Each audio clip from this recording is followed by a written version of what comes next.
Welcome back to മെഹനു channel. അപ്പോൾ new year ഒക്കെ ആവാനല്ലേ ഗൈസ്, അപ്പോൾ നമുക്ക് കൊച്ചി ഫുള്ള് കറങ്ങണം. അപ്പോൾ ഇന്നലെ നമ്മളൊരു തോപ്പുംപടി പോയിട്ടുണ്ടായിരുന്നു. സാവിയോടെ ഡി ജെ ഉണ്ടായിരുന്നു. എന്താ ഇവിടെ ഒരു ബഹളം കേട്ടത്? എന്റെ സൗണ്ടാണ്. അവിടെ ഇപ്പൊ നാട്ടാറിൽ ഓടി വരെ. ഗൈസ് ഒരു കാര്യം പറയാനുണ്ട് ഗൈസ്. ഇപ്പൊ കൊറേ നാളായിട്ട് സഫുവിനെ പിടിച്ചാൽ കിട്ടുന്നില്ല, കയ്യില് നിക്കാതെ ഇങ്ങനെ എവിടെല്ലോ. ഞാൻ ഇന്ന് ക്രിസ്മസിന്റെ ഷൂട്ട് എടുക്കാൻ മീൻസ് ഫോട്ടോ ഞാൻ ഒറ്റക്ക് അന്യം കൂട്ടാണ്ട് മാളിൽ പോയി. ഇപ്പൊ ഇതേ എവിടെയോ പോയി. ഇന്നലെ സാവിയോടെ ഡി ജെ ഉണ്ടായി ഗൈസ്. കൊച്ചിക്കാരിയല്ലേ, അപ്പൊ നമുക്ക് വെറുതെ ഇരിക്കാൻ പറ്റുമോ? കുട്ടി ഉണ്ടെങ്കിൽ നമുക്ക് അടങ്ങിയിരിക്കാൻ പറ്റുമെന്നില്ല, നമ്മളിങ്ങനെ പോകും. അടങ്ങി ഇരുത്തൂടെ വേറെ കാര്യം. അപ്പൊ ഇന്ന് ക്രിസ്മസിന്റെ ഫോട്ടോഷൂട്ട് എടുത്തപ്പോ മേനു പറയാം, ഇനി ഇപ്പൊ പിടിച്ചാലൊന്നും കിട്ടണല്ലോ. അങ്ങനെ ഞാൻ നിന്നെ നോക്കും. എന്റെ കുഞ്ഞിന്റെ കുടവയറുണ്ട്, കുഞ്ഞുവയറ്. അപ്പോൾ ഗൈസ് നമ്മളിപ്പോൾ വെറുതെ ഒരു എടപ്പള്ളിയിൽ ഒരു പള്ളിയുണ്ട്, അവിടെ കുറച്ച് ഡെക്കറേഷനും കാര്യങ്ങളൊക്കെ ഉണ്ട്. അപ്പോൾ അവിടെ പോവാണ്. ഇന്നലെ ഉമ്മച്ചി, അനീത്തിമാര്, ആൻറ്റിയുടെ മോള്, അപ്പം അങ്ങനെ പോവാണ്. വാപ്ച്ചി പിന്നെ എന്തെങ്കിലും പാർട്ടി തിരക്കും കാര്യങ്ങളൊക്കെ ആയിട്ട് ആവശ്യവും. ന്യൂ ഇയർ കിട്ടുമോ നോക്കാം, ഈ ബാനുവിനെ കിട്ടുമോ. വണ്ടിയോ നമ്മൾ മെട്രോക്കല്ലേ പോണോ? ആ അതല്ലേ ആലുവ കൊണ്ടുവന്ന് മേനു ആക്കി തന്നത്. യെസ് ഗൈസ്, അപ്പം നമ്മൾ പോവുകയാണ്. നമ്മൾ 8 വട്ടം ഇപ്പം മെട്രോയിൽ കേടണി. ഹലോ ഇവനങ്ങനെ ഇവന് സൗണ്ട് ഒന്നും പറ്റുള്ള, അതുകൊണ്ട് ഞാനിപ്പോ മാക്സിമം സൗണ്ട് ഉള്ള സ്ഥലത്ത് കൊണ്ടുപോകണം ഇവനാ. ഒരു ഫോട്ടോ എടുക്കട്ടെ, നിന്നേ അവനെ തിരിക്കി.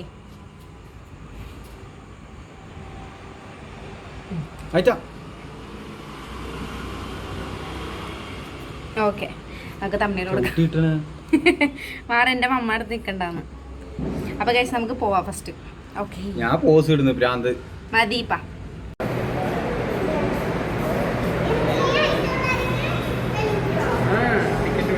മെട്രോ സ്റ്റേഷൻ ഗൈസ്, നമ്മൾ ടിക്കറ്റ് എടുത്തു ഗൈസ്. മേളിലേക്ക് കേടാം, എസ്കലേറ്റർ. നമ്മളിത് 8ാമത്തെ പെട്ടെന്ന് മെട്രോയിലേക്ക് കേടണി.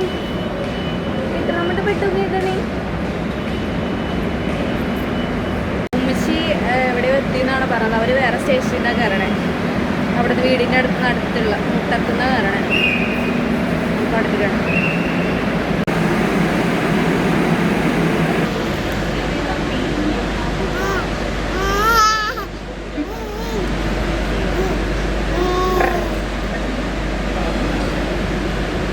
അപ്പോൾ ഗൈസ് നമ്മൾ ലൊക്കേഷൻ എത്തിയിട്ടുണ്ട്. ഈ ചർച്ചിൻ്റെ പേര് സെൻറ്റ് ജോർജ് അങ്ങനെ എന്തോ ചർച്ചാണ് കേട്ടോ, അതിൻ്റെ നെയിം അങ്ങനെയാണ് വരുന്നത്. എനിക്ക് കറക്റ്റ് എക്സാക്ട്ലി അറിയില്ല. അപ്പോൾ ഇത് കണ്ടിട്ട് അറിയുന്നവരൊന്നും പറയാം, ഞാൻ ഗൂഗിളിലൊന്നും നോക്കിയുമില്ല കേട്ടോ. സെൻറ്റ് ജോർജ് എന്തോ തോന്നുന്നു. ഓക്കെ, അപ്പോൾ അവിടുത്തെ ഡെക്കറേഷൻ എന്ന് പറഞ്ഞെങ്കിൽ എൻ്റെ മോനെ അടിപൊളി. നിങ്ങൾക്ക് കണ്ടാൽ തന്നെ മനസ്സിലാവും എത്രത്തോളം ലൈറ്റിങ്ങും കാര്യങ്ങളൊക്കെ ഉണ്ടെന്ന്. കിട്ടില്ല, ഒന്നും പറയാനില്ല. അമ്മാതിരി ലൈറ്റിങ്. നമ്മൾ കാണാൻ പോയത് ഈ പള്ളി കാണാൻ വേണ്ടിയിട്ട് മാത്രമാണ് പോയത്. ലുലുവിയുടെ സ്റ്റേഷനിലാണ് നമ്മൾ വന്നിറങ്ങിയത്. എന്നിട്ട് അവിടെ നിന്ന് നേരെ ഈ പള്ളിയിലേക്കാണ് പോയത്.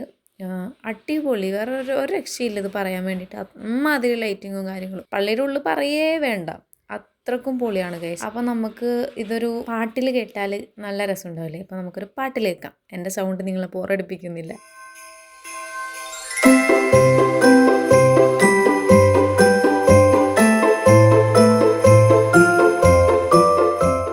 ഇവിടെ എല്ലാവരും ചെരുപ്പ് ഊരിയിട്ടിട്ടുണ്ട്, നമുക്ക് ഊരിയിടാം.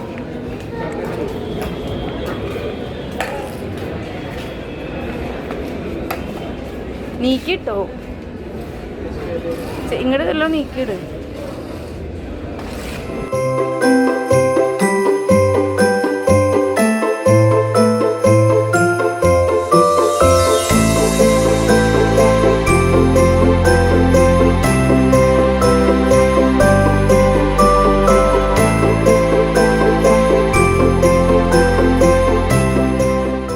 സുന്ദര അപ്പാപ്പനാണ്ടപ്പോൾ ഞാൻ വെറുതെ വിട്ടില്ല, വീഡിയോ എടുത്തു. പിന്നെ അതിന് ശേഷം ഒരു ബുള്ളറ്റിൻ ബോർഡ് പോലെ ഉണ്ട്, മതബോധന, അതിൽ എന്തൊക്കെയോ എഴുതിന്. അതിൻ്റെ ഇടയിൽ എൻ്റെ അനിയത്തിയുടെ ഒരു ഇസ് കിട്ടിയിട്ടുണ്ട് എല്ലാവർക്കും.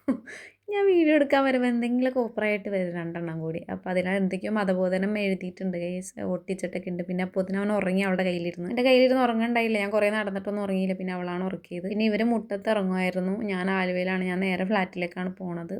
അപ്പോൾ ഇവരുടെ വണ്ടി അവിടെ ഇരിക്കുകയാണ്. എൻ്റെ കൊച്ചിനിങ്ങനെ കുരുത്തക്കേട് കളിക്കലാണ് മൂത്ത അനിയത്തിയുടെ പണി. 2 കണക്ക് തന്നെയാണ്, എന്നാലും വലിയ കാര്യമാണ് അവനെ. എന്നാലും ഇങ്ങനെ എന്തെങ്കിലുമൊക്കെ ചുറന്നുകൊണ്ടിരിക്കും അവനാണെങ്കിൽ നല്ല ഉറക്കത്തിൻ്റെ ഒരു പിച്ചൊക്കെ ഉണ്ടെങ്കിലും ഉറക്കം പിടിക്കുമ്പോൾ അവന് ഭയങ്കര ചിരിയും കളി. അതൊരു ഇതാണ്. അങ്ങനെ ഗൈസ് ഞാൻ ആലുവയിൽ എത്താനായിട്ടുണ്ട്. അപ്പോൾ ഞാനിങ്ങനെ മെട്രോ ഒക്കെ എടുത്തിട്ടുണ്ട് ഗൈസ്. അപ്പോൾ മെട്രോയിൽ ആരൊക്കെ കയറാത്തവരുണ്ട് ഒന്ന് കമൻറ്റ് ചെയ്യൂ. കയറിയവർ കൂടുതൽ പേരുണ്ടാവും, നമ്മുടെ എറണാകുളത്തുള്ളവർ. കയറാത്തവർ ചിലപ്പോൾ വേറെ അധികം ദൂരെയുള്ള ജില്ലക്കാരായിരിക്കും.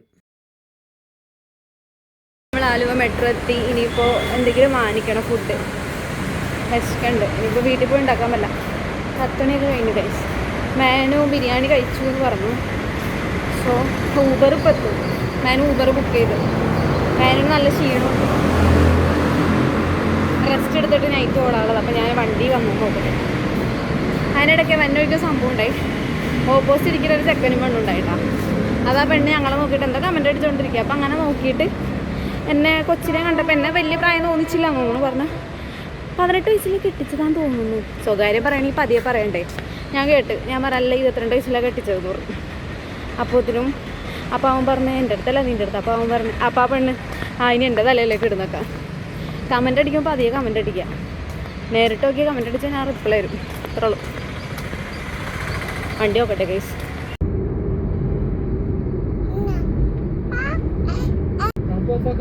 ഏയ് മോൻ ഉറങ്ങി ഗൈസ്. അവൻ ഉറക്കാണ്ട് എനിക്ക് തിന്നാനുള്ളൊരു ഇതില്ല. അപ്പോൾ ഞാൻ അങ്ങനെ അവൻ ഉറങ്ങിയതിന് ശേഷം ഫുഡ് കഴിക്കാമെന്ന് വിചാരിച്ചു. അങ്ങനെ എല്ലാം കഴിച്ചിട്ട് ഞാൻ കിടന്നു. അപ്പോൾ ഇത്രേ ഉള്ളൂ ഗൈസ്. ബൈ.